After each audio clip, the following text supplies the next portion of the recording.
What's up, everybody? Welcome back to a post-draft edition of SSPN. I apologize if my voice is a little scratchy there. I saw the connection was going in and out. But today we're going to be breaking down the brand new San Antonio Spurs. We got three of them, Ethan. We got three of them. That's Jeremy Sochan from Baylor, and then we've got Malachi Branham from Ohio State, and then, of course, the infamous Blake Wesley, who I clowned on last episode when I saw that the Spurs might pick him. Granted, when I first read his name, not realizing who he was, well, I remembered him a little bit, but I still wasn't that high on him in the episode. But when I first saw it, I would like to say that I kind of thought that it was like another Pat Cognaton at first, just off the name. So, that's my bad there, because after going and watching his tape, he is definitely a dog. But we'll get into him later. We'll go in order here, Ethan. Obviously, the ninth pick comes up. No trades for the Spurs, and they end up going with Baylor forward Jeremy Sochan. What are your thoughts on him?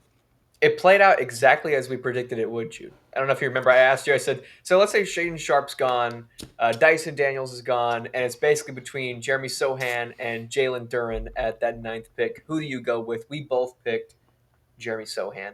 I like the pick. I think it does two things. It addresses one team need, which is power forward. We really don't have a power forward on the roster aside from Keita Bates-Diop. Unless if you want to throw Keldon in there, that's fine. But really, he's a small forward at heart. So he addresses that. And secondly, he is just probably the best defender in the league, at least versatile defender in the draft. Excuse me, in the draft. I mean, Chet Holmgren is probably like the best defender because he's a shot blocker and he's just like 7'3" or whatever, and he's just a monster. But a guy that can guard 1 through 5 on any given night and give you also some playmaking ability out of that post position. I like the pick, Jude. I like it a lot. I like it a lot too, and I think I really got introduced to him honestly this week at one of the other podcasts I do. I was watching it while it was going on, just watching some highlights on him. And when you see the the Mm-hmm. lobs he catches, you see the tenacity he plays with. He's definitely got some dog in him. I know that that's Mm-hmm. sometimes overused these days, but there was an interview that he did, I believe, with Jeff G. Spurs Zone. He was tweeting out some of the quotes. It might have been another Spurs reporter. No, it was. It was. It was, and he was talking about how he likes getting under his opponent's skin. That's something that helps him enjoy the game a little bit more. And he embodies, or not embodies, but idolizes Draymond to an Mm-hmm. extent. There are Yeah. some things, of course, obviously, that you don't want everybody to be doing that Draymond is doing. But whenever it comes to just being that annoying kind of four that can play make a little bit, also, because he's not doesn't have the highest percentage whenever it comes to his 3-point shot, he's somebody that who can get left open.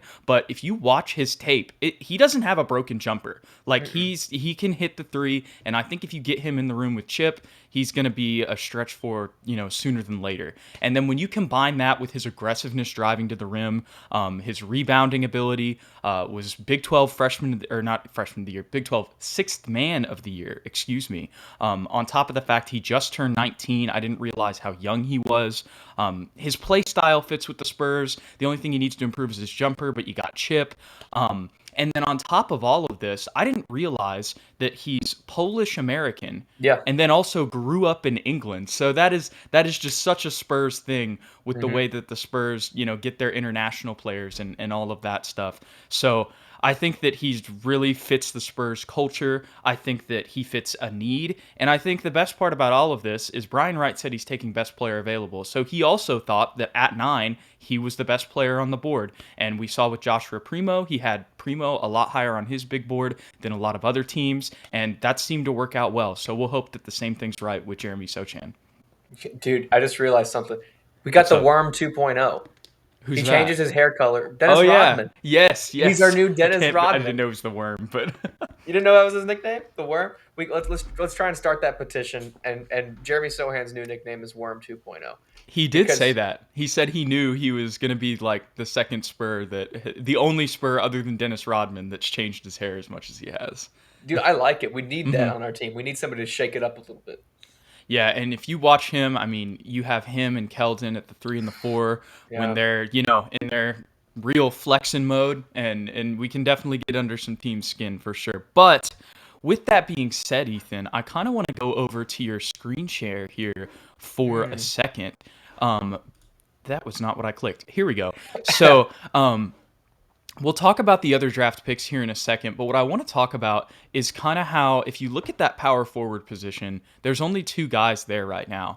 And if, even though he's a top 10 pick and the first top 10 pick since I believe Tim Duncan that the Spurs have had, uh, at the same time, Ethan, he's probably going to be in Austin Spur for most of this year. So that really leaves a hole there for that power forward position. And this kind of brings me back to Kyle Anderson, Otto Porter, people like that. Those are two names that I would just like to bring on as another veteran for to just kind of have those minutes. My guess would just be that they'll bring back Keita Bates-Diop on that minimum, and then they'll also have another vet that we'll bring in this year, unless we're playing Doug McBuckets at the starting four again, which who knows, that could happen. But ideally, we sign another four, whether that's Kyle Anderson, who's familiar, or somebody else like an Otto Porter that I mentioned that could stretch the floor, or somebody else I haven't mentioned. And you could have them start, and then you could give Keita Bates those backup minutes until Sochan develops as much as you want him to. Or if you just want to give Sochan some minutes here and there, just kind of like they've done with Primo, you can easily give or take minutes from KBD. Unfortunate, not to crap on KBD because we love him, and no one can ever take away that he gave LeBron 30. But at the end of the day, he's someone that you can easily give or take minutes. So, what are kind of your thoughts on the power forward position? Do you think it's just going to be Doug again, or do you think that we will go out and sign another four?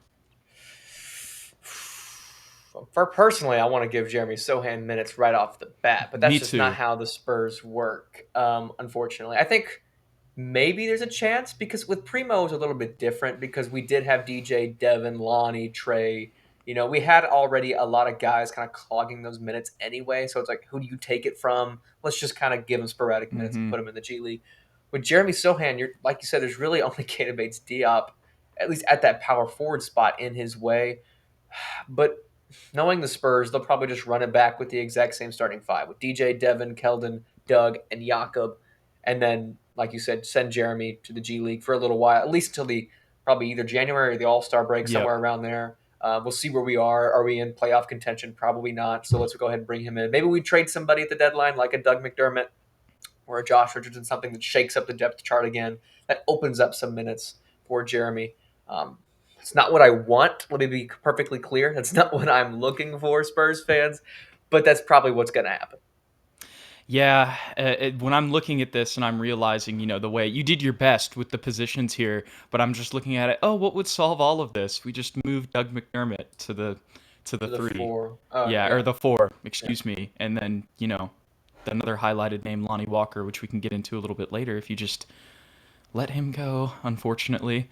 Um, Might that would have to. also that would also like clear up the roster. Like you could technically go into free agency and not have to sign anybody if they really wanted to. I think that they'll make another move and sign at least at least one four. But I don't know. Maybe I'm wrong. That it's happened before. That's for sure. So anyways, though, Ethan, we'll move in to that next pick now that we've talked about Jeremy Sohan and the four position for the San Antonio Spurs. And this was another steal for the Spurs late in the draft in the 20s. Although it wasn't number 29, it was still somebody who was projected to go really in the lottery. And that was Ohio State guard Malachi Branham. I really liked watching his tape. Not the Hmm. most flashy guy of all time, although he did have that one poster on there over like two dudes with his left hand, which was crazy. But still, just seems like he does everything right.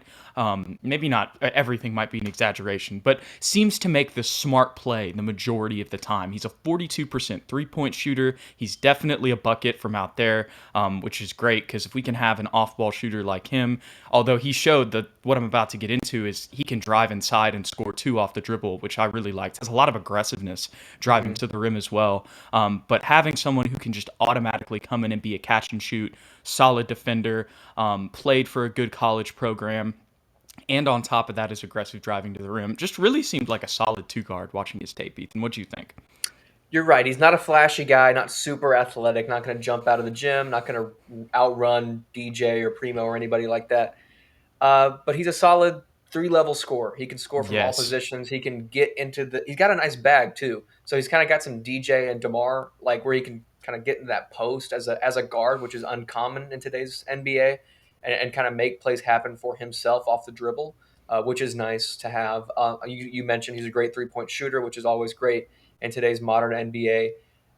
Lackluster defender, maybe, but he's got the body type. He can get better at that, especially in the Spurs system. I'm not necessarily worried about Yeah. that, but that's not one of his pros necessarily. I'm But not if you trying to come to over. San Antonio, you're going to play defense.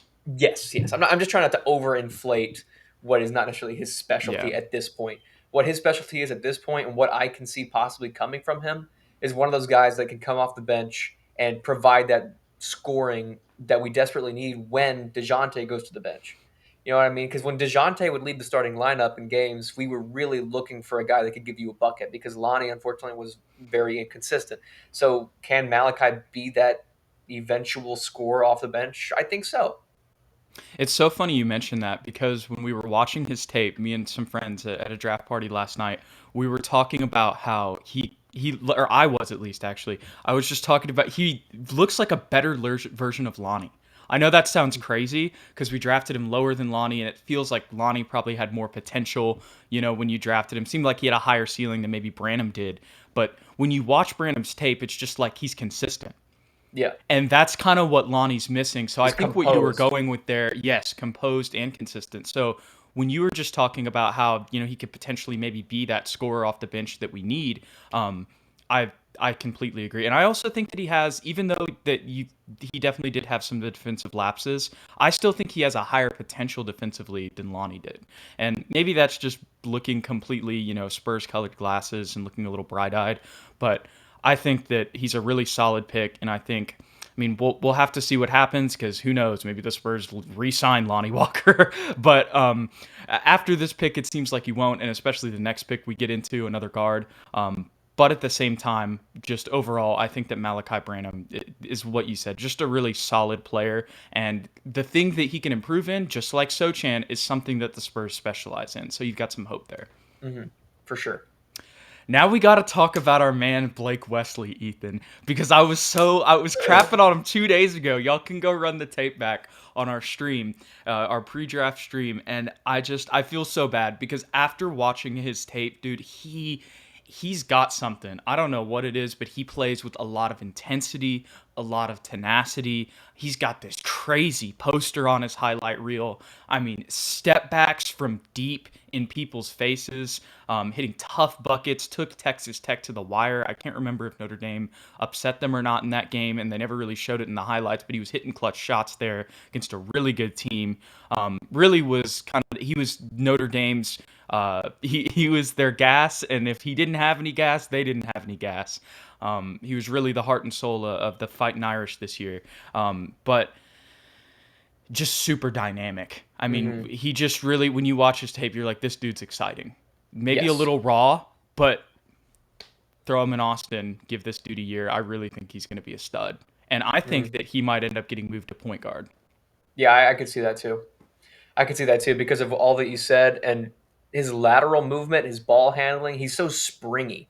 I don't know how Hmm. else to describe it. Like Yep. he's not in a box. He's like a lot of guys are great ball handlers. Are like fundamentally sound. They don't leave their knees. He's got that Yep. Allen Iverson like where he hops a little bit while he's dribbling. He really has a lot of sauce on his packages, which is really exciting because that's not something that we've had Yep. um, as a team in a long time. And one of the guys, I think it was Jay Billis or Kendrick Perkins, Hmm. during draft night was like he reminds me a lot of Bones Highland, the Denver Hmm. Nuggets guard, Yep. and I can definitely see that. Just like a modern day guard that can go get a bucket anytime he wants, but has potential as a playmaker. I was watching his tape, and he has a lot of nice passes, but it seemed like to me he was like, "I'm clearly the best player, so I'm gonna score as much as I can and be as explosive as I can," and that worked a lot. But I think, like you said, he does have potential to be a good playmaker, which is why I could see him moving into that backup point guard position. I know right now it's Trey Jones, and I love Trey Jones. He's probably maybe at this point a better solution at that backup point guard, and Blake Wesley will be going to the Austin Spurs more than likely. But down the road, for sure, a guy to be looking out for. Yeah, I'm looking at that, and it's just off obviously college tape. So you got to Yeah, see and wait how they translate to the NBA. But just off college tape, it looks like he has a higher ceiling than Trey Jones. And the thing for probably. the Spurs is you can run out DeJounte's contract, re-sign DeJounte. Thank God DeJounte didn't get traded, by the way. Let's just address that once again, DeJounte is always capping, and we continue to get fooled. Yep. Um, But at the same time, going back to Blake Wesley, seems like he just has a much higher potential than Trey Jones. And you could let Trey Jones play out the rest of this rookie contract, and you can trust him as your backup point guard.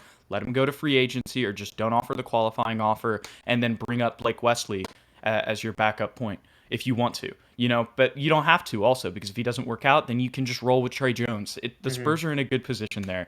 But even though I know he can definitely play the two, being 6'4", and he showed it if you watch his tape, the way that he can create space from his defender and get open and create shots for himself. But I definitely think that he can also be a ball handler, and I'd like him to have the ball in his hands. I'd love to see him as a PG. For sure. So, well, it keeps changing on me, Ethan. I keep just wanting to make the smooth transition. I had it on the half screen here, but You'll get it, anyways, buddy. let's just go take a look at this roster now after the draft. So you did a great job of giving us our two-way guys and the rest of the roster as of right now, Ethan. What are kind of your biggest questions now that the Spurs have made their selections on draft night? Well, the most glaring one, I guess, is Lonnie Walker the fourth. What are we going to do with him? Because we drafted two guys that could potentially play his position. You have the Joshua Primo emerging. Trey Jones has emerged as that solid backup playmaker.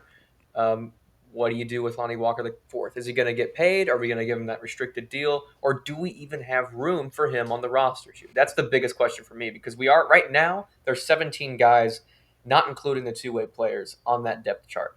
Obviously, that includes Lonnie Walker, who's technically not guaranteed at this point. Um, that includes all the rookies. So two guys are going to have to be off that list. Who's it going to be? So I think, looking at this, I think we're going to give Wheezy another two-way. Really? Yeah.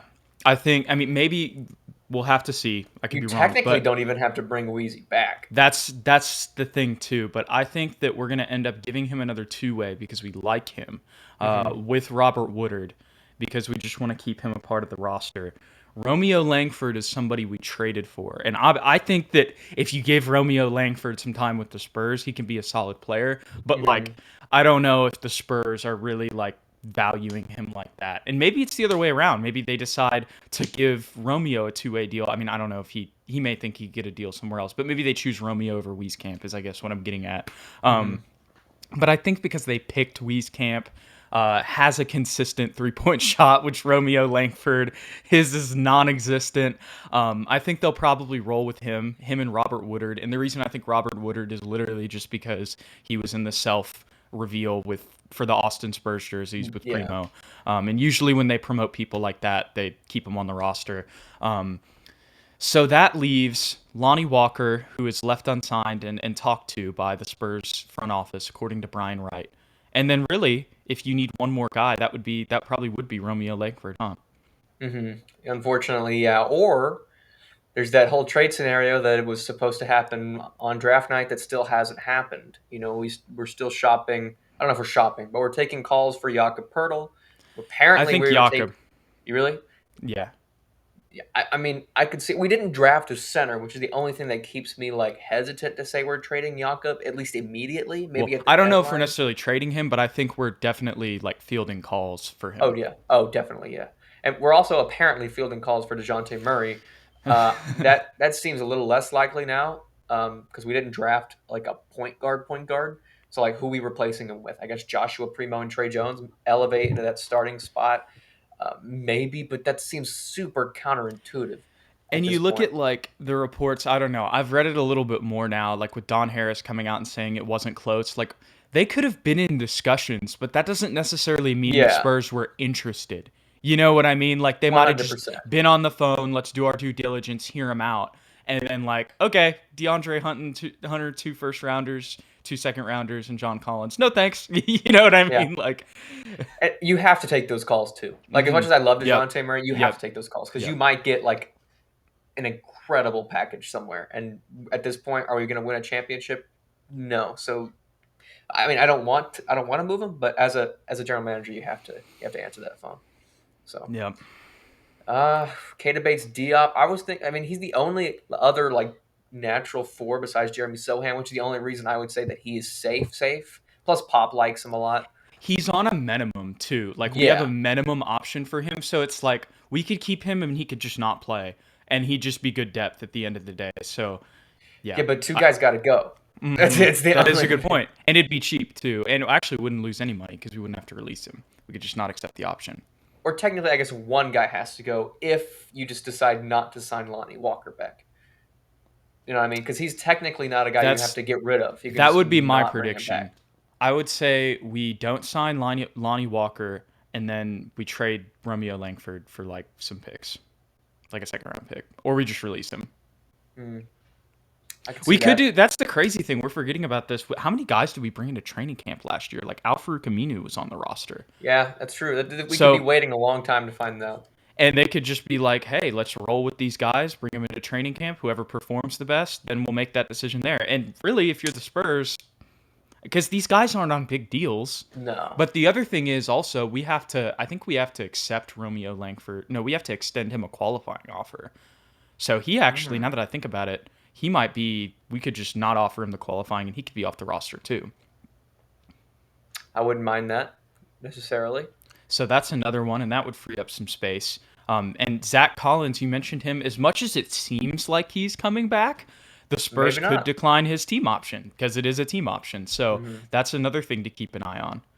Again, I think that might be less likely because we Hmm didn't draft a center. Had we drafted Duran or Mark Williams, then yeah, maybe he's out. But I don't know. Yeah, I think we're going to keep him too because I think we signed that contract with development in mind. Yeah, And also, I think they probably thought, okay, last year is going to be last year because it's his first season playing basketball in 2 years. So I think this year will really be not saying you can evaluate Zach off of last season, but I think you're going to get a better idea of like who he truly is watching him for a full year this year. And mm, hey, and we'll get to see if he stays healthy or not. And then you've true. got one more year on that team option contract. And if you want to bring him back again, you can for just 7 million. And then if not, you can say no. So I think we'll probably bring him back and develop him for another year because I think he's just beginning to be 25. So Yeah. Let me ask you this question, Jude. I know this is a little bit off topic, but kind no, of you're not good. because the depth chart's right in front of my face. So if we don't bring back Lonnie, do you play off the bench Trey Jones and Joshua Primo at the 1 and 2, or do you play Primo at that backup point and Josh Richardson gets minutes as the backup too? I think I would play Trey Jones. Well, see, this is going to be interesting with Doug, Hmm. but I don't. I feel like we're just going to end up if we don't trade him. I feel like we're going to end up playing him like we did last year. I guess if Jeremy Sohan's not playing, then they all three play. Then it's Trey Jones, Primo, and Richardson. That's what I think is going to happen. Okay.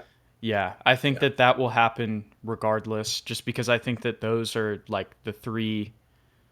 Like as much as Doug is great spacing the floor, honestly, like if you look at just the tape on the Spurs last year, Trey Jones, well, Jay Rich honestly has the most tape making an Hmm. impact out of all of them, so I think he's gonna play for sure. And then they believe in Primo, so I think he'll play the two next to Trey. Um, and yeah, that would probably be. I mean, we'll have to see. Doug might be starting, so it might be Trey Jones, Primo, Jay Rich, Keita Bates, and Zach Collins. Yeah, I think that's probably it. Hmm Unless for some reason, knocking on wood, please God, Jeremy Sohan actually gets minutes. Yes, I would love that. And we were That'd be, talking about that last night. Like, if it was our choice, like starting lineup, I mean, we don't know. He's gonna make rookie mistakes, but yeah, starting lineup: Dejounte, Devin, Keldon, Sohan, and Jakob. that's a Like, very good just defensive we lineup. need just somebody who's 6'9" and could go get boards at the four. Like, it doesn't matter if he doesn't do Mhm. anything else. We Like, could switch 1 through 4. yes, exactly. Yeah, That would be so dirty. And then yeah. Keldon and Devin are good enough 3-point shooters to space the floor for DJ. Exactly. And DJ's going to be another year better shooting the 3 too. Oh, please, And please, Sohan's not like if you leave him open, he can knock it down. for sure. I So want it. I want it to happen. I want it to happen too, Ethan. Well, any final thoughts on the way this roster is looking after the draft before we're now full blown free agency mode? I like it. I think there's a trade coming soon. I agree, and it may not even be like a crazy move. No. Like I could, crazy thing. I could see Zach Collins getting traded. I don't know why, but I could just see Maybe. that. But because his contract's so movable, And maybe you're just like, screw it, we're gonna run Jakob off the bench. Well, no, if you do the DeAndre sign and trade, you're probably trading Jakob. That's true. That's But still apparently on the table too. you're right, exactly. But also, I mean, maybe you just give him the restricted free agency offer. There's so many questions with all this stuff, but I think Romeo Langford, Lonnie Walker, and Wheezy, oh man, Wheezy, man, that those are some names to watch. But maybe even Doug too. Excuse I me. think Doug could be traded. Yes, because he's somebody who's movable, and then you can, like, if you just want to switch to Wheezy, like, and some of these other guys that you've drafted, or then if you trade Doug, you can just immediately put J. Rich at the 3. Yeah. So And play Jeremy Sohan. yes, that's all we want. We just want you to play Jeremy Sohan, Pop. Please. But that's the other crazy thing. Like, do you remember when the Derek trade happened and Pop came out and he was like, "Yeah, I had to tell Derek," and he was like, "I didn't know we were trading you." So I wonder how. I mean, I feel like he's got to be involved in the draft process, but I wonder like how much he called just him. trust. Oh, he did. That's true. That's true. So he knows the player. Yeah. I don't know, but he probably really likes Jeremy Sochan. Now that I think Probably. about it. So He's like a way better Kyle Anderson. yes, super physical, and yeah, A that's way better really defender. That's a odd comparison that I didn't see the similarities until you just said it. He's a more athletic, more versatile, More physical. more physical Kyle Anderson. Maybe at this point, slightly worse passer, but just at this Kyle point. Anderson with a little bit more Draymond in him. Yeah, On gang. I like Let's it. go. Let's go. I like all the picks. I think that we can just go ahead and wrap up, maybe giving some grades here, Ethan, as I'm trying to turn this off. Is just grading each of these picks. I'm going to just start off and just say that the last two, I'm going to give A to A minuses because I just think that they were value picks at where they were at. Malachi Branham was supposed to go early in the lottery. He was like in the 12 to like 9 overall range on most big boards. So getting him at 20 is awesome. And another thing just to mention, even though he does have some defensive lapses, there were some highlights where he would go in passing lanes, get steals, and then have his own fast break. So he's still got some defensive potential there too. Same with, and Blake Wesley does that also. And he's another value pick at 25. I think he was probably the best player on the board. And then with Sohan, it's like, even if he's not the best player on the board, Spurs fans are happy because it's like, 1, Brian Wright believes so, and 2, we're filling that need at the 4 with someone who just turned 19, got a lot of time to develop. He's got the foreign connections. He's lived in Texas. He was a former Baylor Bear playing that Baylor Bear defense, and I just feel like he's such a Spur, honestly. I couldn't have said it better myself, Jude. A's across the board. Any final thoughts? Go Spurs, go, baby. Let's go. All right, y'all. Well, once again, if you enjoyed this little podcast here, we apologize for not going live, but we'll be live back soon.